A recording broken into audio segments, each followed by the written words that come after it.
So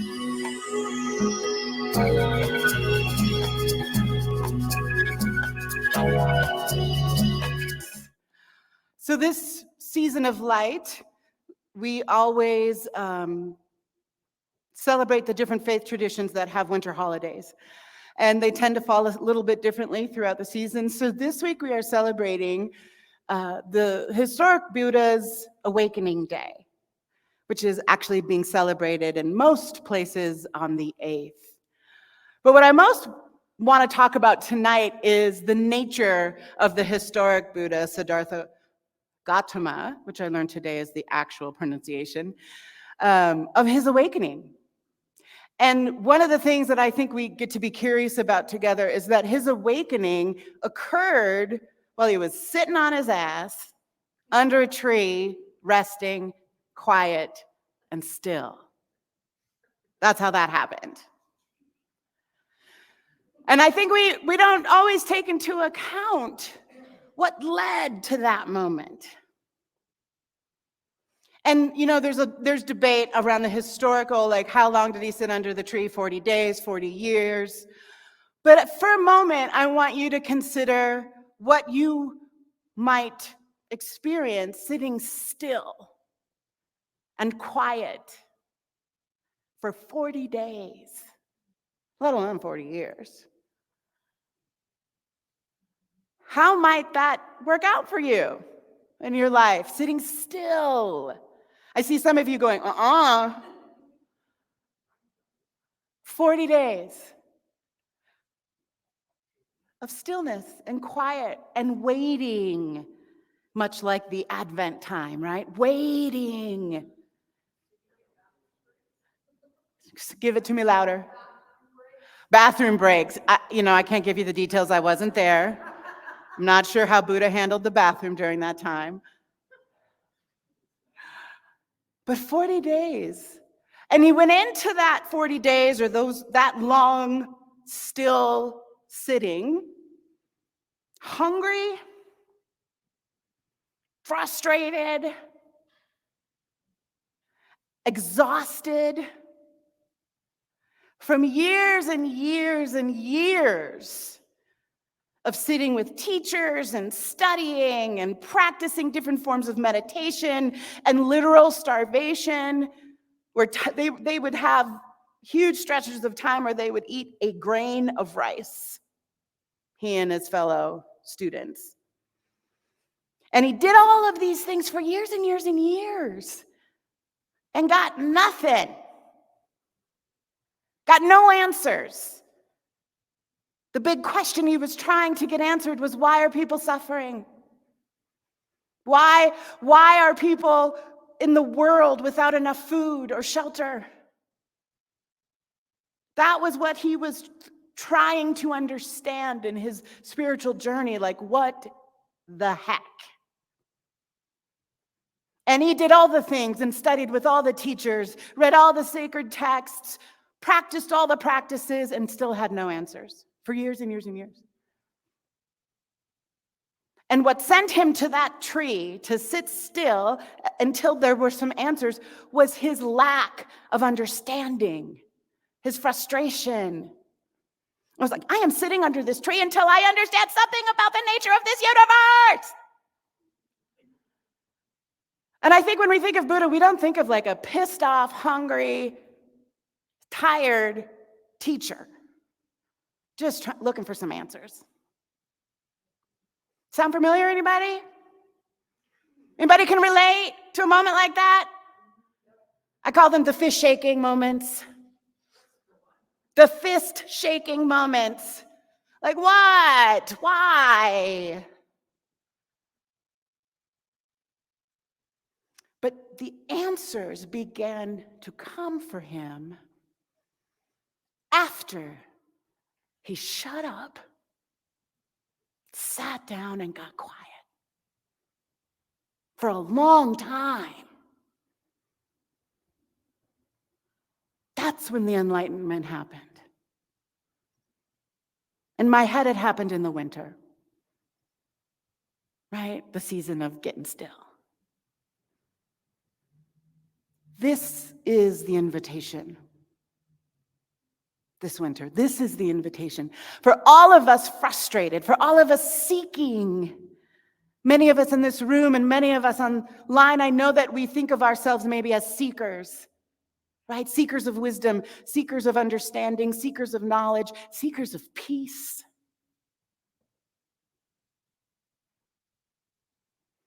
And all the great teachers, Buddhas who we're talking about tonight, got their answers, got their understanding, got their ahas, their enlightenment, nirvana, heaven on earth, whatever you want to name it, because they got quiet. And they got still. They turned off the noise and they waited.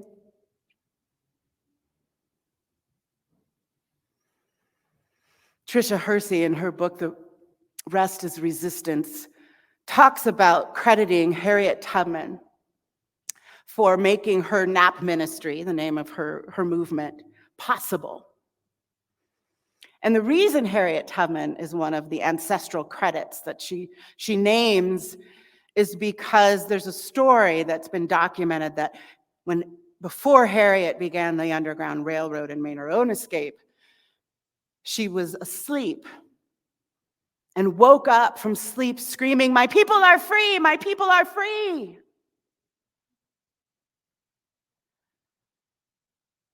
From sleep,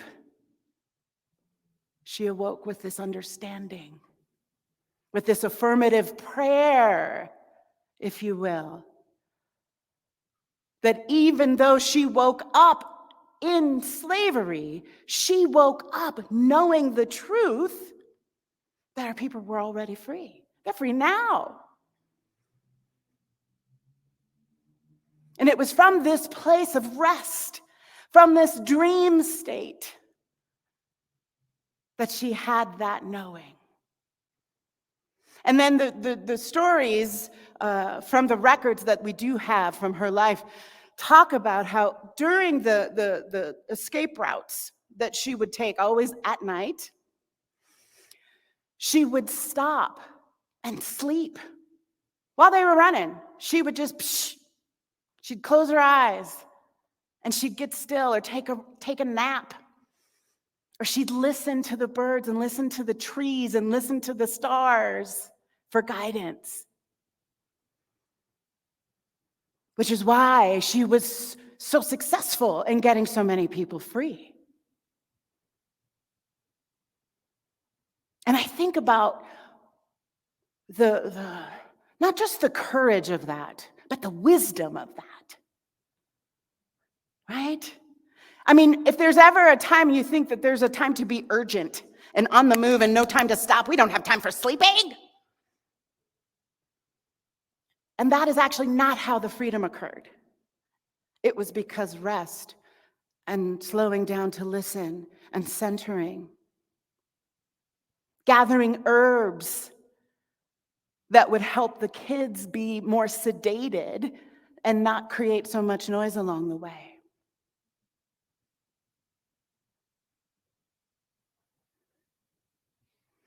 And this, for me, is real wisdom for those of us seeking freedom, for those of us seeking awakening, nirvana, the experience of heaven on earth, is to look to these teachers, to look to these examples, and notice some of the actualities, not just the theology, but wait, these folks were just some humans trying to make a way like me, like you. Siddhartha was Siddhartha until that Buddha moment happened, right? Harriet got famous for being, this incredible vehicle for freedom, but also just a human. Just a human who was willing to do what it takes in the middle of what is a lot of chaos and crazy and frustration and hunger and whatever those things were, to actually, let me get quiet. Let me get rested. Let me close my eyes for a minute. And that's where the guidance came from. That's where the solutions rose. And when they had those understandings, those awakenings, what did they do with the rest of their lives? Anyone? Shout it out. What did Siddhartha do with the rest of his life after the Bodhi tree awakening? Spread the word and taught what he understood for the rest of his life so other people could have it. What did Harriet do when she woke up from that nap? She freed herself and everybody who wanted to come along for as many times as it took. And even as an old woman, was freeing people through literacy when she was no longer able.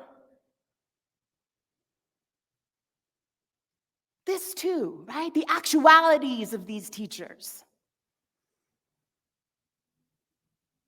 Was like, I keep hearing from this, I'm taking a class right now called Roadmap to Liberation. And Rev Angel Kyoto Williams is the main teacher. And she keeps talking about liberation wants liberation for all. Right? That is the nature of freedom and liberation. It wants it for everybody. Which sort of, to me, sounds the very same as what Spirit wants for you and I to know about the truth of who we are. It wants it for me, it wants it for you, it wants it for all sentient beings.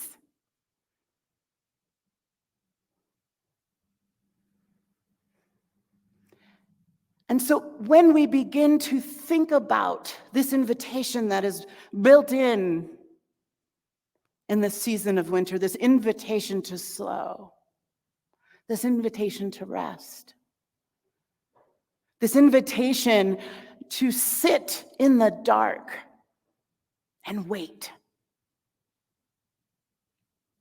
And wait for the return of the sun, wait for the return of the long days. Right now, this is a moment that you and I have an opportunity to come closer to our own awakening.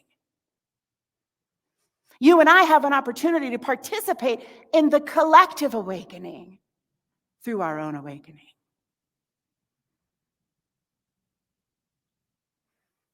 And, one of the things that I've been wrestling with,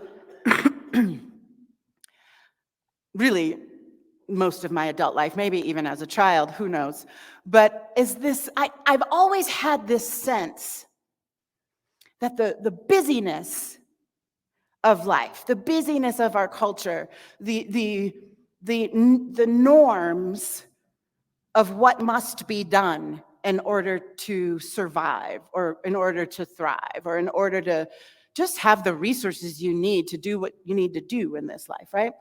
I've always bumped up against this. And I've always had this sense of like, shit is off. Like there's something terribly wrong here. And in that pout, I've also had to bump into my own busyness. I've also had to bump into this habituated way of being where it seemed as if I could not stop being in motion. And when I began to sit with it more consciously as an adult, it was like, what is this? What is this thing that just seems like I need to be in perpetual motion in order to be okay, in order to feel valuable and worthy? When I know something in my body and my being knows that this is not right. It's not okay. This is not an aliveness that makes sense, actually. And I remember as a young single mom thinking to myself, this is such BS. Like, this is absolute insanity. Trying to raise a child by yourself. This is insanity. And yet we normalize it. It's like, whatever, people do it all the time. Just like suck it up, bootstraps.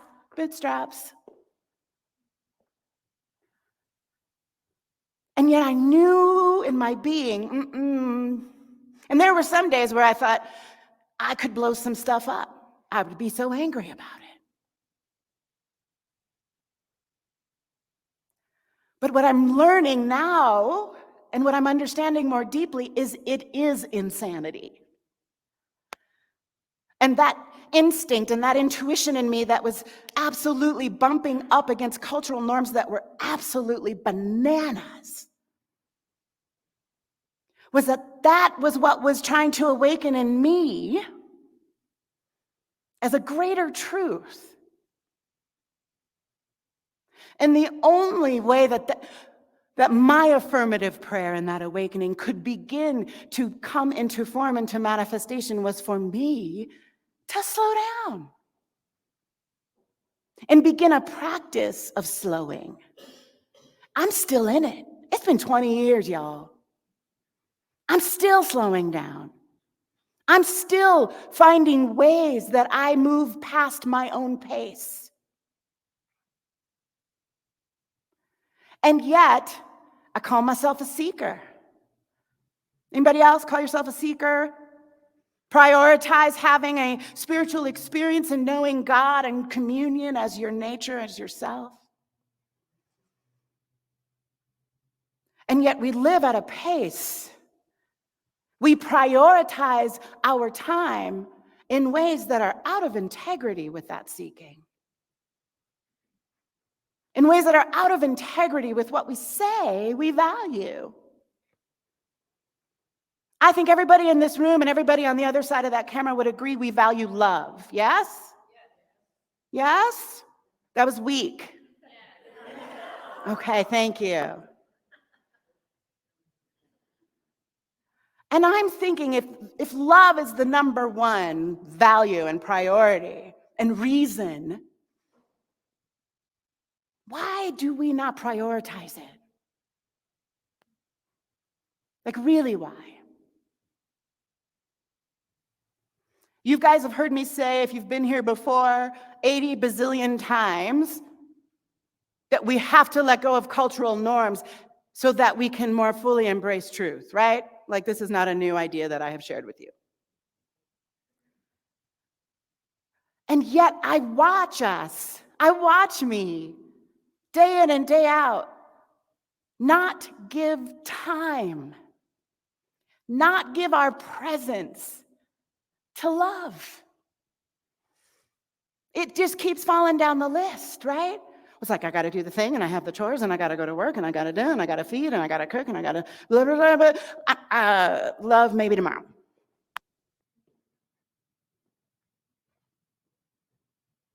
Like, what begins to happen in our actual lives? And again, in the actuality of these teachings, of these principles, what begins to happen when they move to the top of the list? So maybe you can't wrap your head around sitting still for 40 days, but can you wrap your head around sitting still for 40 minutes? Every day? Because that's a route to love, the thing you say you care about the most. Because you want to have the experience in your own life, in your relationships, in your community, in your neighborhood, in your family, of more love. But, really, like, I sit and watch myself, I sit and watch and think to myself, wow. Like, the out of balance is epic when you begin to do the math.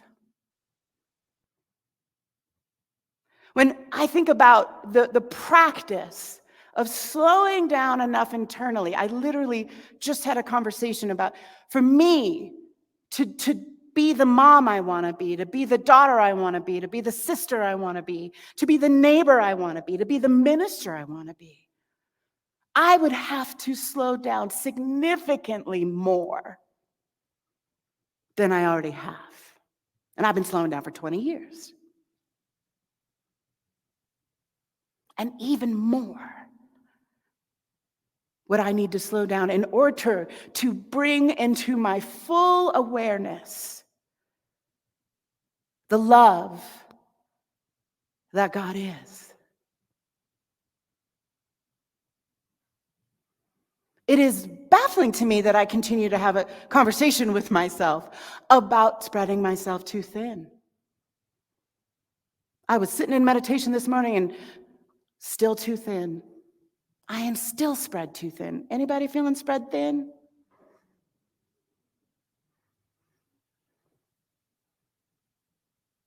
And yet we come into rooms like these to hear about people like Buddha and Harriet Tubman and Jesus of Nazareth and the Marys and all these teachers.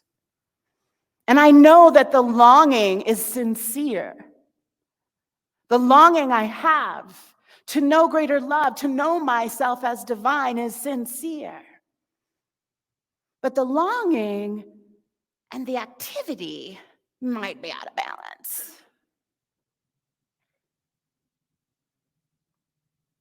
If I continue to block schedule all the things, and I love some block scheduling, I love it. I love all my tech. I love the synced iCloudy calendars where I can see them on all the things, because that's actually how I live my life. Like, I don't know how to be where I'm supposed to be without it, which might be a red flag. Anybody? Right? Might be a red flag. If I actually can't keep up with my own self. And yet my greatest longing is to know God. My greatest longing is not to know block scheduling.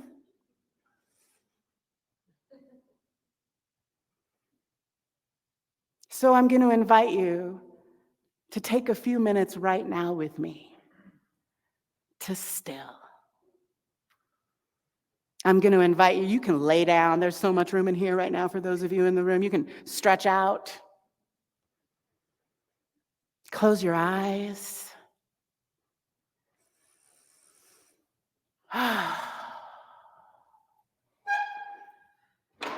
Let the chair hold you up.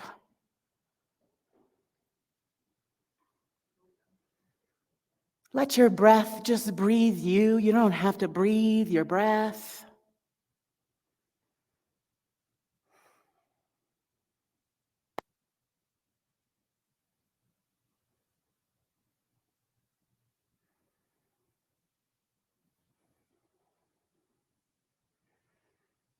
Beloveds online, I hope you are taking this opportunity to still.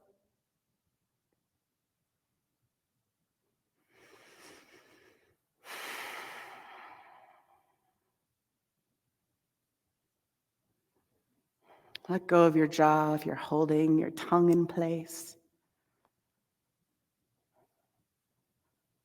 Just be.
And take this into your being from Tricia Hersey.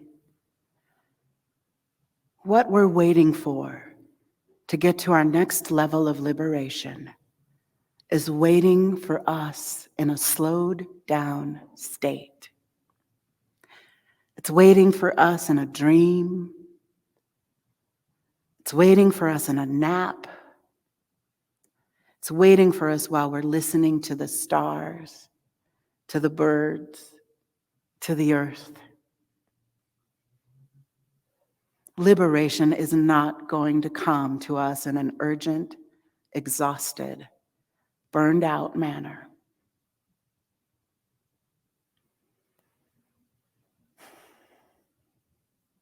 So before you return to this present moment, I want you to apologize to yourself. I am sorry that I give myself away so often, so easily. I am sorry, body of mine, that I run you ragged.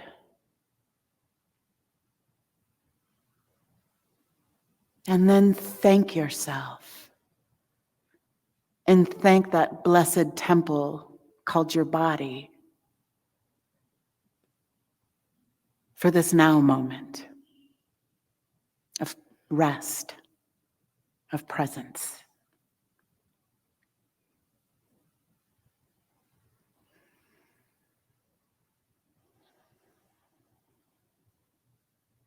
And I invite you to open your eyes, wiggle some toes.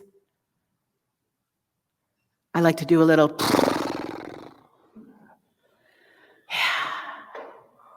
just release whatever. And I want to talk to you about your homework.